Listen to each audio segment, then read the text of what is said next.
할렐루야. 5월 24일 토요일 매일 성경 묵상 가이드입니다. 오늘 말씀은 빌립보서 1장 12절에서 26절의 말씀입니다. 만일 내가 미래를 안다면 어떤 일이 일어날까요? 요즘 드라마나 영화를 보면 과거로 회귀하는 그런 내용들이 종종 등장하곤 합니다. 미래에서 과거로 가면 아마도 미래의 일을 알고 있을 거죠. 그래서 뭔가 특별한 능력을 발휘한다라고 생각을 하지만 사람들은 사실은 그는 이미 미래의 일을 알고 있기 때문인 거죠. 가끔 그런 경험 해본 적 없으세요? 무슨 상황에서 이거 어디서 내가 봤던 장면인데? 하는 느낌을 받으신 적 없으십니까? 전 그런 일들을 한두 번 느낀 그런 경험이 있는 것 같은 기억이 있는데요. 그래서 내가 미래에서 왔나? 무슨 초능력 있나? 예언의 능력 있나? 뭐 이런 생각을 하기도 했었는데 그게 아니더라고요. 심리학자들이 그걸 뭐라 하던데 기억이 잘 안 나서 제가 AI에 검색을 해봤어요. AI 제미니에게 물어보니까요. 이전에 겪었던 일처럼 느껴지는 경험을 심리학에서 데자뷰라고 한다네요. 데자뷰. 데자뷰는 프랑스어인데요. 미리 본이라는 뜻이에요. 현재의 경험이 이전에 어딘가에서 경험했던 것처럼 느껴지는 착각 현상이랍니다. 대부분의 사람들이 근데 살면서 한 번쯤은 이런 경험들을 한대요. 뭐 어떤지 모르겠습니다만은. 자, 그런데 제가 왜 이런 이야기를 서두에 하느냐 하면 오늘 본문 22절 이하에 쭉 보면 바울이 자신은 앞으로 어떻게 될 것인가 이걸 안다는 것을 염두에 두고 하는 말 그렇게 보인다는 거예요. 자신이 무엇을 택해야 할지 나는 알지 못하지만 한 가지는 지금 자신이 세상을 떠나 그리스도와 함께 있는 게 훨씬 좋다고 생각해 그리하고 싶으나 또 한 가지는 내가 육신으로 있는 것이 너희를 위하여 더 유익하지 않겠느냐 하는 겁니다. 그래서 바울은 25절에 내가 살 것과 너희 믿음의 진보와 기쁨을 위하여 너희 무리와 함께 거할 것을 확신하노니, 확신한다 그러잖아요. 내가 다시 너희와 같이 있으므로 그리스도 예수 안에서 너희의 자랑이 나로 말미암아 풍성하게 될 것이다 라고 하는 거예요. 마치 그렇게 미래에 그렇게 될 것처럼, 이미 될 것처럼, 그렇게 바울 자신이 죽지 않을 것처럼 그렇게 안다는 걸 이야기하고 있습니다. 사도행전 21장을 보면 바울이 예루살렘으로 올라가려고 할 때 아가보라고 하는 선지자가 바울의 띠를 가지고 수족을 메어서 예언하기를 성령이 말씀하시되 예루살렘에서 유대인들이 이와 같이 이 띠 임자를 결박하여 이방인의 손에 넘겨주리라 이런 예언을 했었습니다. 이방인에게 넘겨준 일 그게 전에도 있었거든요. 바로 예수 그리스도 아닙니까? 예수님이 이방인에게 넘겨져 죽임을 당하였기 때문에 그들은 바울이 예루살렘에 올라가 이방인에게 넘겨진다는 건 그것밖에 없다라고 생각하고 만류했던 겁니다. 하지만 바울은 예루살렘을 올라갔고 결국 사도행전 25장에서 내가 가이사에게 상소하노라 함으로써 로마로 압송되어서 지금 현재 로마 감옥에 갇혀서 빌립보서를 쓰고 있는 겁니다. 바울은 지금 감옥에 갇혀 있지만 어제 시간에 말씀드린 대로 빌립보서 1장에서 4장까지 계속해서 기뻐하라고 빌립보 교회에 건면하는 것을 볼 수가 있는 겁니다. 왜 그러냐? 바울은 자신이 죽지 않을 것임을 확신하고 믿고 있기 때문입니다. 이미 유대에 있을 때에도 자신이 죄가 없는데도 어거지로 자신을 죽이려고 하니까 결국 가이사에게 상소했던 거잖아요. 이렇게 바울이 지금 감옥에 있는데 참으로 희한한 일이 발생합니다. 14절에 보면 형제 중 다수가 나의 매임으로 말미암아 주 안에서 신뢰함으로 급없이 하나님의 말씀을 더욱더 담대하게 전하더라라는 거예요. 근데 이상한 거는 15절이거든요.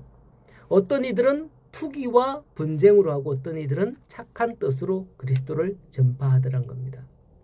투기와 분쟁으로 전하는 자들이 어떤 자들인가는 17절에 부연 설명을 합니다. 그들은 나의 매임에 괴로움을 더할 것을 생각하여서 괴로움을 더하여 줄 것을 생각하여서 순수하지 못하게 다툼으로 그리스도를 전파한다라고 하는 거예요. 본문의 뜻으로만 생각해보면 자기네들의 방식으로 복음을 전함으로 믿는 자들이 더욱더 많아지는 걸 보면 바울이 자기가 나는 이때까지 전했나? 뭐 이런 생각, 바울이 지금까지 전하는 방식은 잘못되었나 하는 그런 생각, 그런 것들을 후회하면서 하지 않을까 하는 그런 뜻으로 보입니다. 그런데 이 말의 진정한 의미가 뭘까요? 17절은 15절의 부연 설명인데 15절의 분쟁으로라고 해당되는 그 헬라어 단어는 분쟁으로에 해당되는 헬라어 단어는 에리데이아입니다. 에리데이아는 단순히 임금 때문에 월급 뭐 이런 거 있잖아요. 임금 때문에 일하는 사람이라는 뜻과 관련이 있습니다. 싹스를 받고 일하는 사람, 싹군이라는 거죠. 임금 때문에 일하는 사람은 일하는 동기가 뭘까요? 한 사람 한 사람의 영혼 구원에 관심이 없다고는 할 수 없지만은 관심이 크지 않습니다. 숫자에 연연하고 자기의 이익에만 연연하는 그런 사람이죠. 오늘날 이 땅에 많은 교회들이 있는데요. 우리 교회는 어떤 교회일까요? 숫자, 교회의 부흥 여기에 너무 치우쳐서는 안 됩니다. 뭐 그런 쪽에 관심이 있는 교회가 되지 말라고 하는 건 아닙니다만 부흥해야 되겠죠. 부흥해야죠. 하지만은 제가 거쳐온 많은 교회들 보면 참 아니 뭐 제가 거쳐온 교회라기보다는 참 많은 교회들을 보면 교회 부흥이 안 된다고 목회자를 쫓아내고 싸우고 날리고 막 그런 교회들이 참 많이 봤습니다. 저는 여러분들도 봤겠죠 옛날에. 어쨌든 물론 너무 태만해서도 안 되겠습니다만은 이런 일이 오늘 본문에서 언제 발생했느냐 이 시점에 따라 그 상황을 짐작할 수 있는 거거든요. 바울이 옥에 갇혔을 때입니다. 정말 진실되게 하나님의 복음을 위해서 하고자 하는 그 사람이 옥에 갇혔을 때 있는 거예요. 바울은 참으로 순수하게 복음을 전했던 사람 아니었습니까? 복음 외에 다른 것을 결코 용납하지 않았던 사람이에요. 때론 그들에게 바울은 너무 복음과 은혜를 강조한 게 아니야 할 정도였는데 그런 바울이 옥에 갇히니 이제 그들이 투기와 분쟁으로 활개치며 그렇게 하게 되었다는 거예요. 하지만 바울이 옥에서 그들의 행위를 모를까요? 다 듣고 있습니다. 그래서 18절에 이런 말을 하죠. 그러면 무엇이냐? 거칠어로 하나 참으로 하나 무슨 방도를 하든지 전파되는 것은 그리스도니 이로써 나는 기뻐하고 또한 기뻐하노라. 바울은 그렇게 말씀을 하고 있습니다. 즉 바울은 그들에 의해서 착하고 순수하게 전파되거나 아니라도 자기의 유익을 위해서 욕심을 위해서 전파하더라도 동일하게 복음이 전파되니 그 복음을 듣고 사람들이 그리스도를 알게 되는 게 기쁜 일이다 라고 하고 있는 거죠.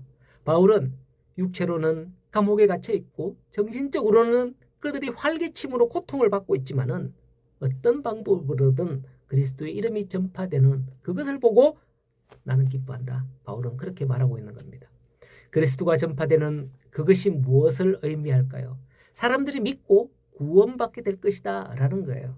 바울과 그 사람들을 전도하는 방법을 전도로 표현해 볼까요? 전도, 노방전도 하면 사람들이 요즘에 노방전도 그거 어떻게 안 돼? 노방전도 하면서 비판하는 이들도 있고요. 특정 전도 방법, 무슨 어떤 그런 전도 방법을 주장하는 이들이 많습니다. 하지만 어떤 방법으로든 전파되는 건 복음입니다. 그러므로 이게 옳고 저게 나쁘다. 이렇게 주장해서는 안 된다는 거예요. 하나님의 구원하시는 방법은 다양하다라는 것을 아시고 우리는 인정해야 하는 겁니다. 아니고 저건 안 돼. 왜 그걸 자꾸 해? 우리는 이걸 해야지. 이렇게 하면 안 된다는 거예요. 자, 이것을 알고 있는 바울은 20절에 보면 살든지 죽든지 내 몸에서 그리스도가 존귀하게 되게 하려 하나니 이는 내게 사는 것이 그리스도니 죽는 것도 유익함이라 고백하는 것입니다. 오직 자신은 죽고 그리스도가 살아야 한다는 거죠. 하지만 그리스도를 팔고 자기가 높아지는 사람이 종종 있습니다. 우리는 그리 되지 말아야 할 겁니다. 울산 섬김의 교회가 예수 그리스도보다 높아지면 안 되겠죠. 우리 한 사람 한 사람 마찬가지예요. 예수 그리스도보다 높아지려 하지 말고 바울처럼 오직 자신은 죽고 그리스도가 살고 예수 그리스도가 존귀케 되기를 소원합니다. 이후에 나오는 것을 서두에서 말씀을 드렸습니다만 이제 그런 사람은 하나님께서 죽도록 내버려 두지 않습니다. 바울이 나는 안 죽는다 확신했듯이 말이죠. 오늘도 오직 그리스도를 높여드리는 그런 삶을 사시는 우리 모든 성도들이 되기를 간절히 소원합니다.